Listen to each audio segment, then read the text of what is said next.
Since my subscribers first convinced me to start working with SCPs a little over a year ago, I have done 13 fully dedicated SCP episodes, whether turning things into SCPs or SCPs into other things. And with it having become one of the most popular topics on this channel, it's time that I finally pair it with the other most popular topic on this channel, dragons. I put out a call to my subscribers asking for suggestions, lots of people gave lots of great ones, and today I've picked 4 of them for SCPs to turn into dragons. Let's go!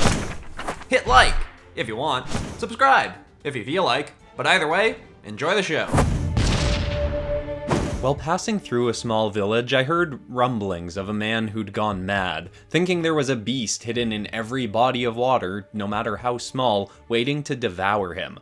Logic stated that I should have ignored this and gone about more pressing issues. As the overseer of my world, I'm meant to keep watch for large-scale disasters, not deal with individuals' paranoias. And yet, something told me to look into this tale.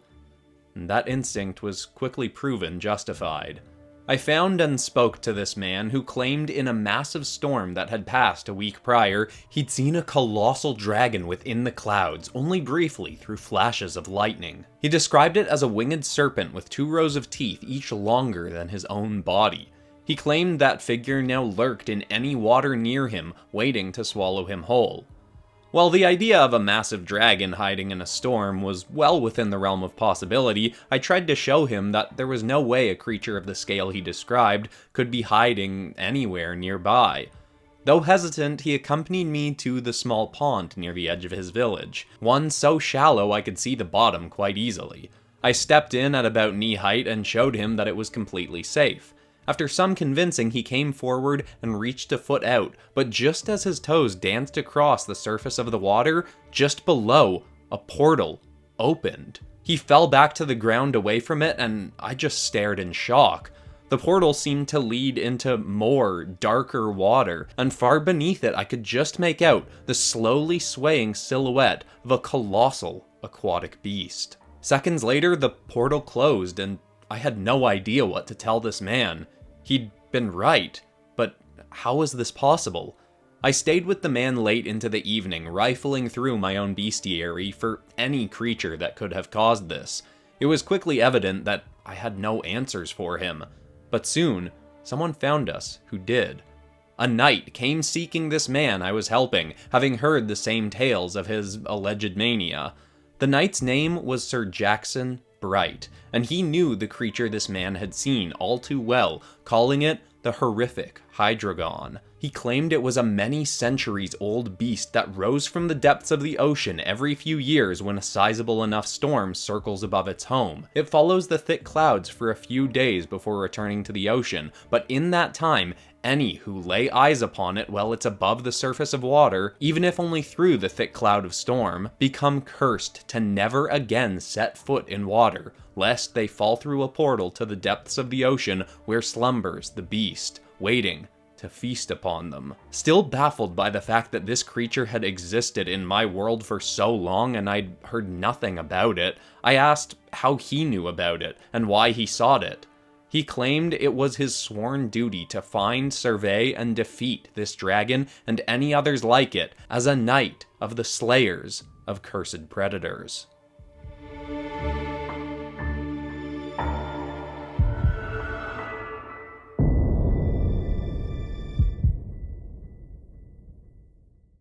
Sir Bright took the man who'd been cursed onto his dragon mount, and I followed behind them on my own draconic ally Violet, for a half-day's journey far north into the Arctic. It was so cold I had a hard time believing there was a full kingdom hiding up here, but sure enough, as he'd claimed, we eventually found the colossal home of the slayers of cursed predators.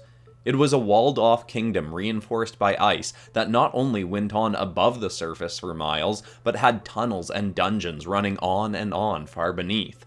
Sir Bright handed off the cursed man to another knight, and they promised to help him, and it was only then that Sir Bright revealed to me that he knew who I was. He knew I was the current overseer of this world, and that the slayers of cursed predators had been created by an overseer that preceded me by nearly 1,000 years. They'd been made to essentially be agents of the Overseers, to be eyes and blades across the world, always on the lookout for threats far too dangerous for this world. He also said it had been a few hundred years since they'd worked alongside an Overseer, especially since the one just before me, Eulidas, had tried to hunt down their base of operations and free all their locked-up monstrosities. They'd been keeping an eye on me for the last year, and had now deemed I was worthy of knowing about their operations, and potentially working alongside them. At first, I was enthralled and ecstatic. It felt as though I'd found a secret society of my own people who could help me in the daunting task of protecting my world, people who reveled in studying creatures and hunting down the worst of them. But the more time I spent with Sir Bright at this secret kingdom, the less I felt inclined to fully trust anyone in this group. Sir Bright took me below to the vast array of dungeons, where hundreds of creatures were caged up to be studied, and one specifically had 3 guards posted outside it, all 3 staring into its cage at all times. As we passed by, I peered in to see what looked like it could have been a sloppily painted, misplaced gargoyle. It was only about 10 feet in height, and wasn't so much as breathing. Before I even had to ask, Sir Bright told me that this was the sculpted skull splitter, which they hypothesized had actually come from another realm altogether, though they weren't sure how it had arrived here or why.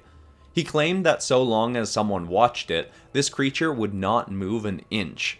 But the second no eyes were on it, it could move faster than any other dragon in existence, making even the sonic soaring wyvern look like a tortoise in comparison. When free to move as it pleased, the creature would specifically bite and snap off the heads of its victims. It would then eat their head and leave the rest of them untouched. It was a creature they'd tried slaying many times, but had found no way to kill, so eventually deemed the only way to keep the world safe from it was to have it locked away and constantly under watch from guards. He claimed it had been there for decades, and I was quite impressed with their vigilance. But as we were moving on, I also noticed that within its cage, all around its feet were an array of what looked like human bones. I tried to press for an explanation, but Sir Bright simply said they were the result of some failed experiments.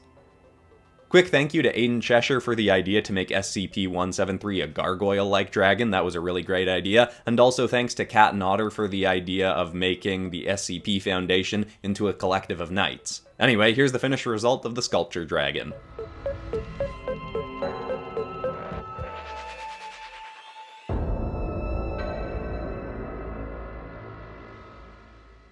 I've been slacking a little bit with putting stuff on my online store lately, but like with every other Dragon episode I've done, the dragons from this episode will be available as posters on my Teespring store, linked in the description and in the little bar beneath this video. So if you want them on your wall or something, you can get them. But anyway, back into the next one. We went on and on through near endless halls, and I started to grow confused as to why this group called themselves the Slayers of Cursed Predators when they were clearly keeping so many of these deadly beasts alive. My vivacious host claimed the more they studied the creatures, the more certain they could be that they could further slay any others of their kind, if a beast was revealed to be a member of a species and not an individual. One cage we passed seemed to have only within it a book, sitting on a pillar in the center of the cell. That, he claimed, was the original copy of a play called The Hanged King's Tragedy. It was written many centuries ago by a hateful and angry man who'd become exhausted by decades of writing plays only to have people walk away from them mid-showing or booing his performers for his shoddy writing. The man then dove deep into dark magic and spent 4 years writing the best play he possibly could, which even with all that time, only ended up coming across as a rehash of work from better playwrights than himself. He wrote it using a pen made from the tooth of an Alligadon Crimson Fang, a species of dragon long since extinct, save for one that could still arise under the right circumstances. You see, using this fang in tandem with the dark magic he'd learned, the playwright grimly enchanted his final work. The performing of this show would slowly curse any watching or partaking in it, and make certain that they wouldn't live through the end of the show. During the performance, the audience would become so enthralled, nearly hypnotized by the show, that they wouldn't notice a figure clad in white rags and chains slowly growing in the background. It starts in a somewhat humanoid form, but as the play goes on, it gets bigger and bigger, and shifts form into that of an Allagadon Crimson Fang, still covered in the chains and rags, leering back at the onlookers. Still, none would notice, or at least acknowledge it. In the final act, the show takes a turn, and the cast members all draw blades and kill one of the leads, not as a part of the show. They literally take the life of their co-performer. Then, things further descend into chaos. The actors battle one another on stage, and the audience gets into a vicious uproar as they start attacking one another. The cast may even leap into the audience and start slaying their once adoring crowd. All the while, the Crimson Fang watches and waits. It will only strike if someone somehow manages to shake their mind free and try to run away. Then, it will swoop out after them and devour the poor soul, only to then return to the stage and continue to watch the mayhem as the true tragedy of the eve continues on. I asked Sir Bright why they'd not simply burned the play if it was so dangerous, and he gave a far too eager grin as he said, "You never know when something like that could become useful." Thanks to Inky Wells for the specific suggestion to use SCP-701. I never would have thought to use this one for a dragon, and I don't think anyone else suggested it, but you gave a good pitch for it, even though I changed things around a bit. Anyway, here's the finished result.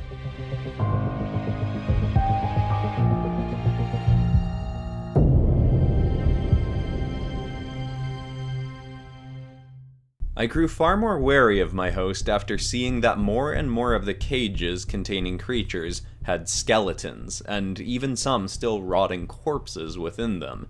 I was eventually able to get an explanation, as Sir Bright said the knights would send scouts out to other kingdoms and offer small sums of gold in exchange for any prisoners they held who were set for execution. They'd bring those prisoners here and use them to test the abilities and strengths of the creatures they held. That struck me as unfairly cruel, considering some of the creatures caged here. Some had clearly sadistic tendencies with their prey. If I was personally set for execution, I'd far rather be hung than placed in a cage with some of these beasts.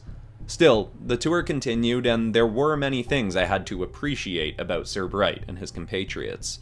One of the dragons he showed me, they'd actually managed to train from a murderous beast that had killed whole villages of innocents into a major asset, even now used to hunt other creatures.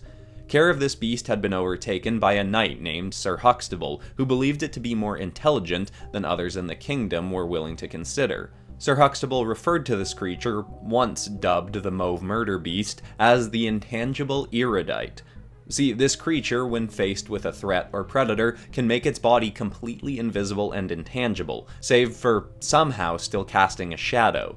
They'd needed a specially charmed prison to keep it in initially, but now that hardly felt necessary.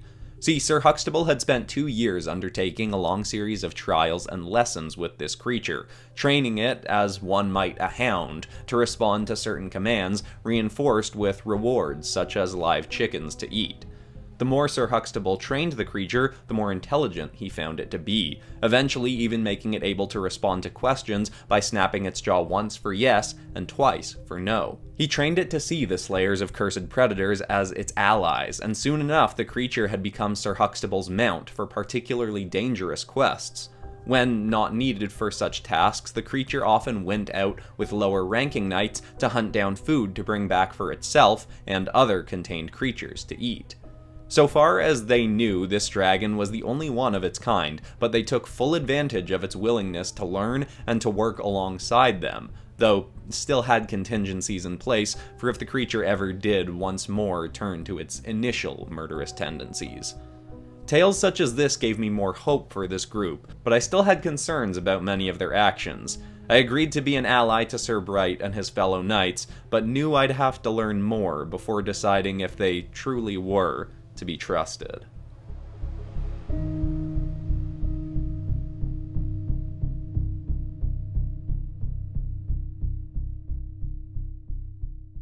Alright, this is absolutely a top-shelf PopCross Dragons episode. This is up there with Godzilla Dragons and AI-generated dragons, and the second FNAF Dragons episode is just the the best dragon stuff on this channel. But maybe this will get a sequel and we can do even better. I mean, we haven't even done SCP-682 as a dragon yet. That's a must, right? But anyway, if you're new to the channel and you want more SCP stuff, I've got 4 episodes of SCPs as superheroes and villains, something like 6 episodes of Pokemon as SCPs. I'll link the whole playlist of SCP stuff. But besides that, that's all for today, except of course for ending this video on some kind of positive or inspiring note. And the thought I want to leave people with today is actually the fact that going into this video, I was pretty freaked out. This is a topic that lots of people have been wanting me to do for a while, and based on how well SCP and Dragon videos do, I knew this was gonna get a lot of views. So when I woke up Monday morning ready to start on it, my mind was like, oh, maybe we should put this one off a little bit longer, and any fears that were jumping through my mind, I had to just say, you don't get a say. Like I try to always do, I ignored the self-doubt, went into this, put my all into it, and oftentimes when you do that, when you push through fear, you can get some pretty awesome results. I guess the main thing I'm trying to get across to people is you're never gonna be able to eradicate all fear or fearful thoughts from your mind, but you also don't need to so long as you know that you have the ability to push through them. I hope that's inspiring to someone out there. Thanks so much for watching, everybody. I love you all, and I'll see you all in the next episode on Monday, which is heavily inspired by Monster Hunter Rise Sunbreak.